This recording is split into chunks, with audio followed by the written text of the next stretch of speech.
I've always found it interesting the dynamic between everybody wanting there to be a stable asset and it being a very nice intuition and the reality.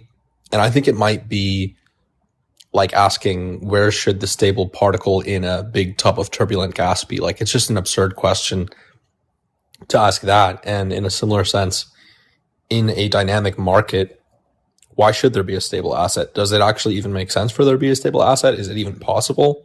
I don't know. This is interesting to think through.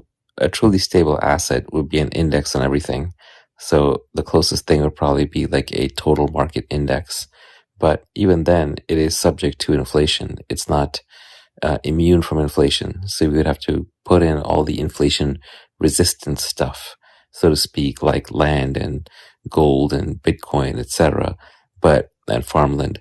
But that would make it more volatile as a consequence because it would not reflect the entire economy.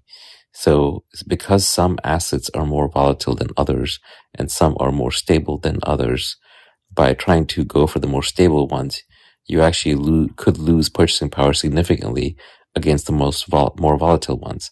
For example, if you're holding everything in gold, you're long-term going to lose against businesses, which are earning assets, whereas gold is not.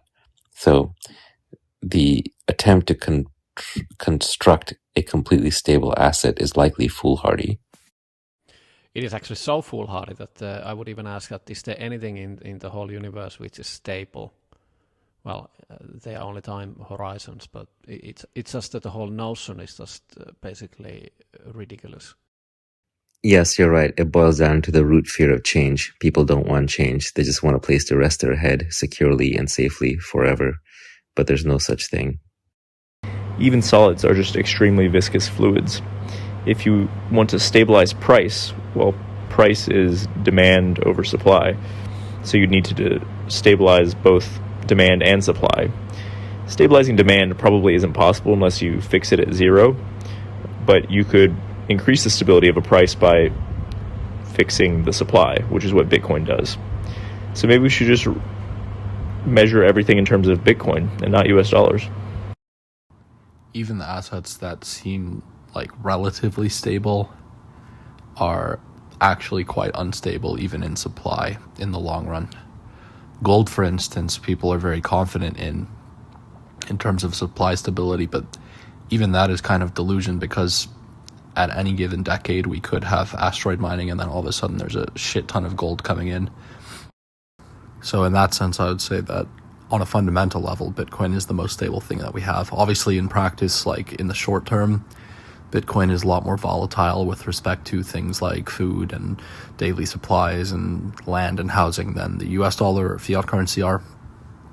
But on a fundamental level, we can't really control the demand for anything in any meaningful sense, but Bitcoin has the only fixed supply that seems to be of that level of rigor compared to any other commodity, any other currency. Perhaps in some sense, the market is so chaotic or so convoluted that essentially there are no degrees of freedom that can be constrained without constraining the entire market. What I mean by that is if there was a truly stable asset, perhaps it would impute so many requirements on the assets related to it, because of course that's what it would require to be stable, that the market just can't move. So in effect, what that would mean is like the chaos is just inseparable. Every single asset has to be at least a little bit chaotic. Exactly. And I think, when people say they want stable, they mean they don't want it to go down much, right? They don't want to hold real estate for 20 years and have it stay at the same price. They don't want to hold any asset for any time, have it stay at the same price. What they mean is they want this like gentle upward growth that we're used to and arises out of some level of inflation. And I also think one of the lessons we've really learned in the last 15 years, if you can compare how much money was created, how much money supply expanded after 2008 and the relative inflation that was very low.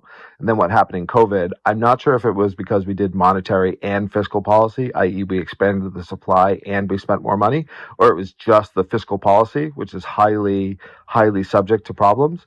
But the way we did this round of easing, I won't call it easing, of money creation, and fiscal and monetary policy set off enormous inflation, much like we almost, luckily, it seems like we stopped like it becoming the 70s. But maybe there's a lesson here that, yeah, I suppose it's just man with hammer. Maybe the lesson is you should deal with it at the monetary policy level, because the truth is there's a lot of wealthy people. So if their stocks go up by 5%, they don't all of a sudden go chase a bunch of different goods with it. Their spending is the same.